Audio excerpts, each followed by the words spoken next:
Long before European ships appeared on the horizon, the Philippine archipelago was widely misunderstood by outsiders as a remote and underdeveloped cluster of islands.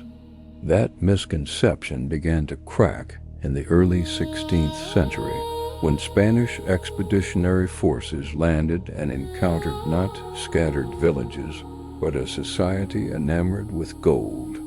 Contemporary accounts from European chroniclers reveal astonishment at what they found. People of all social ranks adorned with lavish quantities of precious metal, as though it were as ordinary as cloth. While Western history has often downplayed or distorted these observations, the sheer volume of gold adornment encountered by the first explorers forces a re-evaluation. Far from finding a land of scarcity and primitiveness, the Spanish saw fishermen with gold weights on their nets, common laborers clad in ornate accessories, and chiefs dripping with gold chains, bracelets, and earrings. These early impressions suggested not a peripheral outpost, but a vibrant civilization, deeply enmeshed in wealth, artistry, and commerce, long before any European conquest.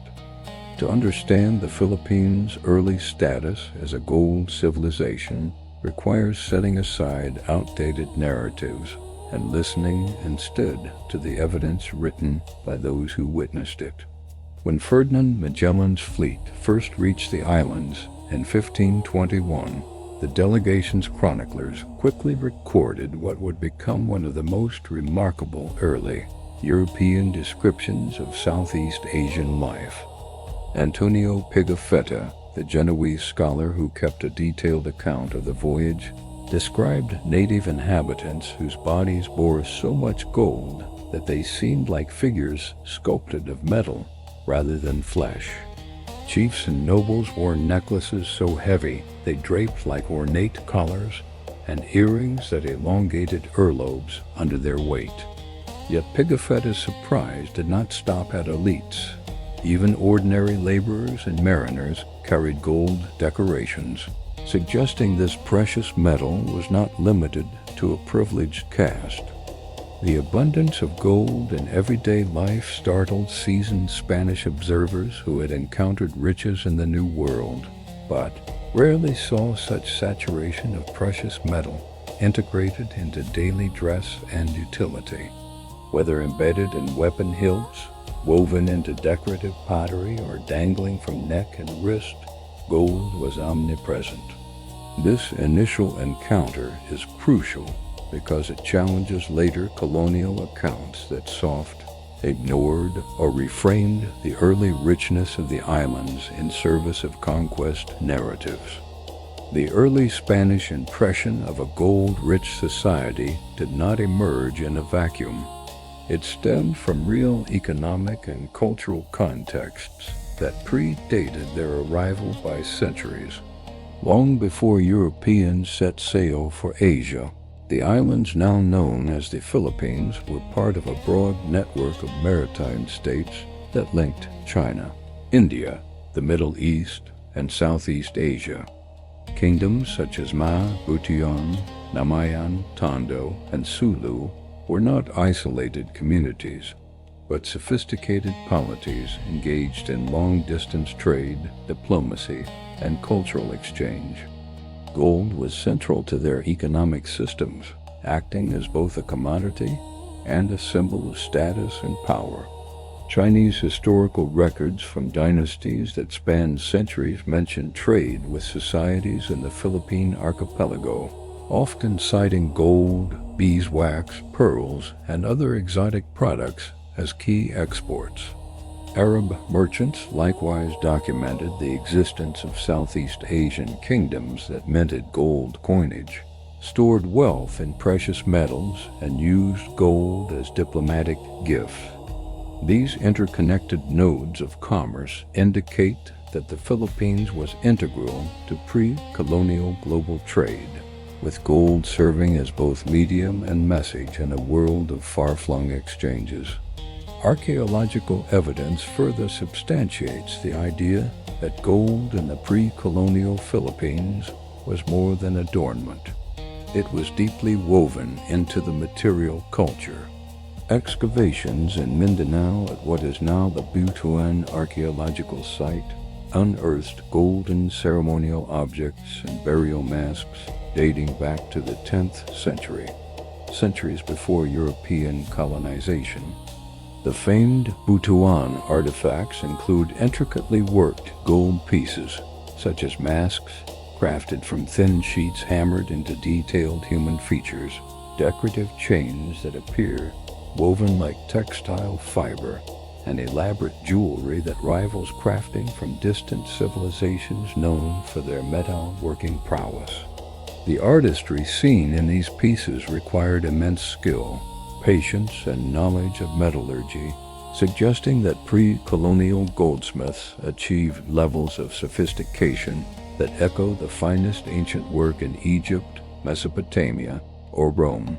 These discoveries disrupted long-standing assumptions that Southeast Asian cultures were relatively simple prior to European influence. Instead, they reveal societies capable of complex symbolic expression and highly developed material technologies, contradicting narratives that relegated pre-colonial Filipino peoples to the periphery of history. Understanding how the Philippines became rich in gold also involves piecing together how pre-colonial peoples acquired and moved this metal. Indigenous communities were not passive gatherers stumbling upon surface deposits. They developed active mining techniques and engineered systems to extract gold from the environment. Areas in northern Luzon, especially within present-day Benguet and Mountain Province, show signs of extensive prehistoric mining, including channels and terraces shaped to divert water for hydraulic separation of gold ore from sediments. These operations reveal an advanced grasp of how to manipulate natural forces for extraction and hint at coordinated labor and technical knowledge that extended deep into community organization. Once separated from raw earth, gold was traded along intricate networks that linked inland mining hubs with coastal markets. Merchants transported raw material to urban nodes, where master smiths transformed it into culturally significant objects. This circulation contributed not just to wealth accumulation, but to a monetized economy in which gold was used as currency, diplomatic capital, and religious treasure long before European coinage appeared in the region. The existence of gold as standardized currency in the pre-colonial Philippines is affirmed by artifacts known as Piloncitos, tiny, hat-shaped pieces of hammered gold that functioned as units of exchange. These many gold ingots circulated widely among trading centers and demonstrate that wealth in these societies was measured and transacted in precious metal rather than merely stored as ornament. Some Piloncitos even bear inscriptions or marks that suggest recognized value systems and perhaps standardized weights, indicating an economic sophistication that extended beyond barter or isolated markets.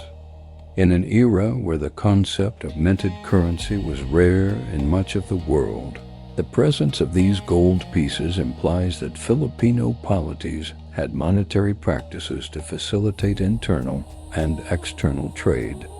They enabled goods, labor, and cultural products to move across regions with greater fluidity and trust, reinforcing the Philippines' role as a dynamic economic participant in early world systems. The use of gold in this way underscores the depth of pre-European financial and commercial innovation that existed across the archipelago. Gold in the pre-colonial Philippines also carried powerful symbolic and spiritual resonance far beyond its economic utility. In burial practices, precious metals were intentionally placed with the dead, not simply to display wealth, but as a means of ensuring continuity between the living world and the ancestral realm. Elaborate gold death masks were crafted with astonishing precision, designed to preserve individual identity into the afterlife and to provide the departed person with status and spiritual protection beyond death. These masks were not crude souvenirs, but precision-worked metal sheets shaped to mirror facial contours and symbolic motifs. The inclusion of gold in funerary rites reflected belief systems that intertwined material opacity with metaphysical meaning, suggesting that gold served both to honor the deceased and to affirm beliefs about enduring spirit and communal memory.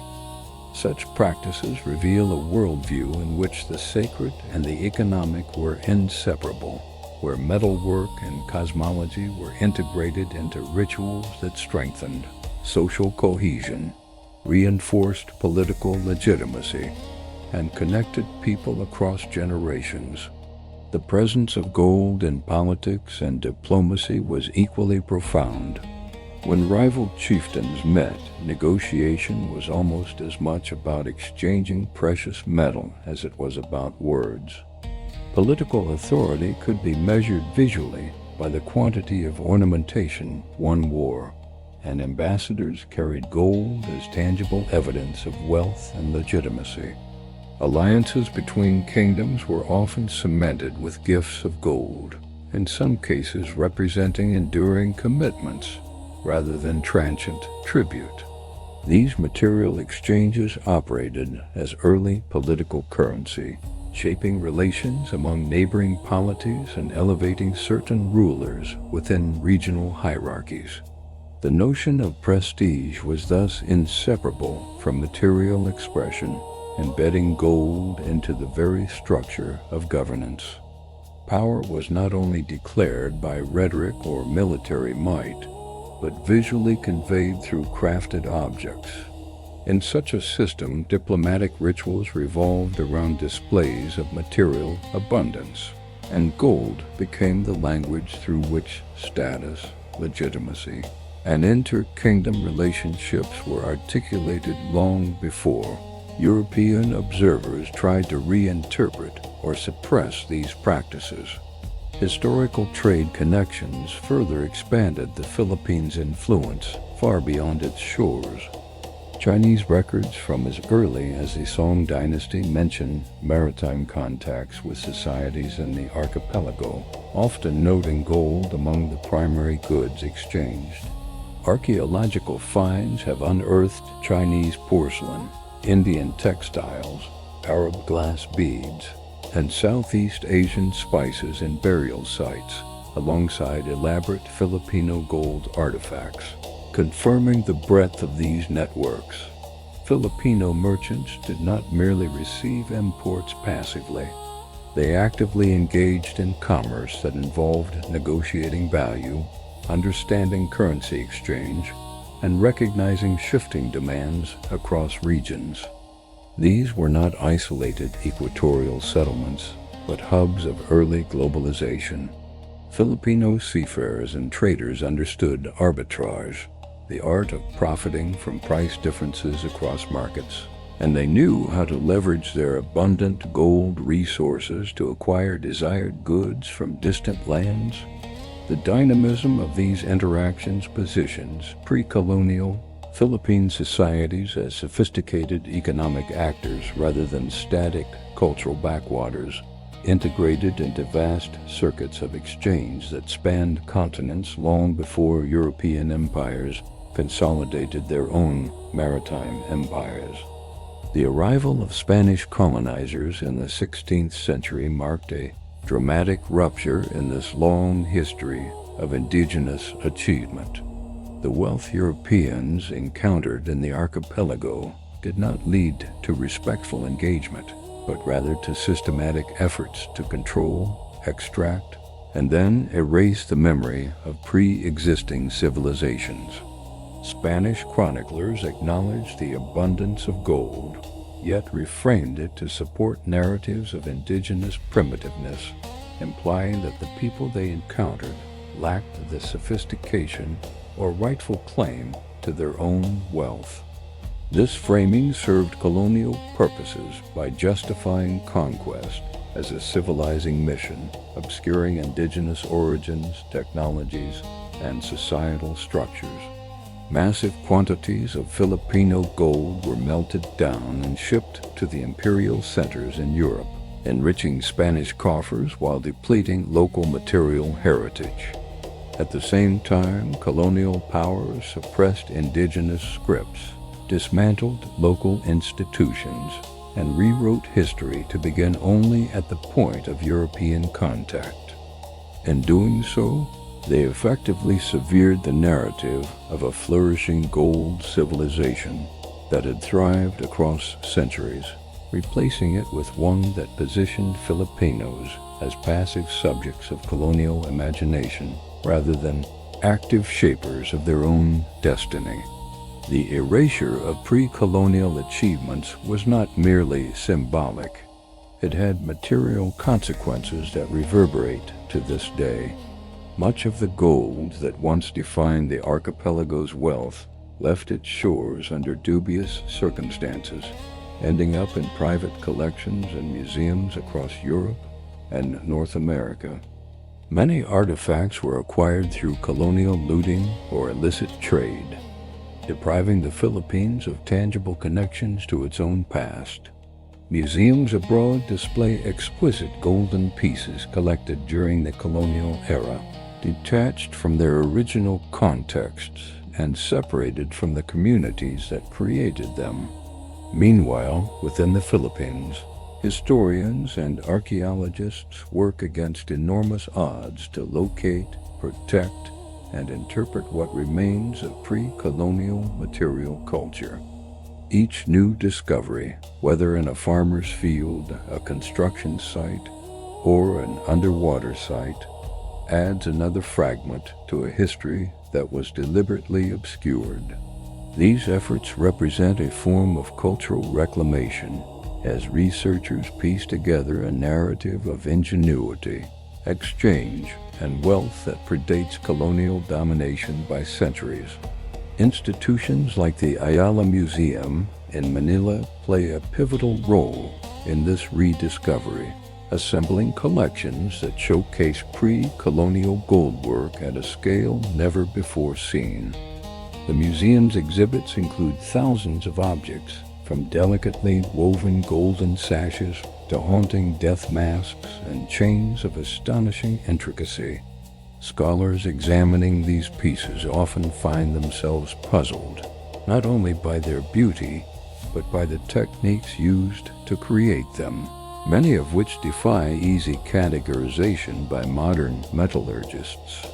The complexity of weirwork, repousse, and fine hollow bead construction suggests a deep understanding of material science that has been lost with time.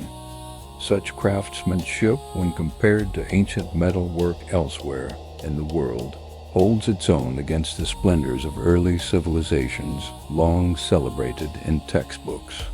Museum displays and ongoing research help reframe the narrative, placing Filipino achievements in global context and challenging the assumption that Western contact was the beginning of civilization in the archipelago.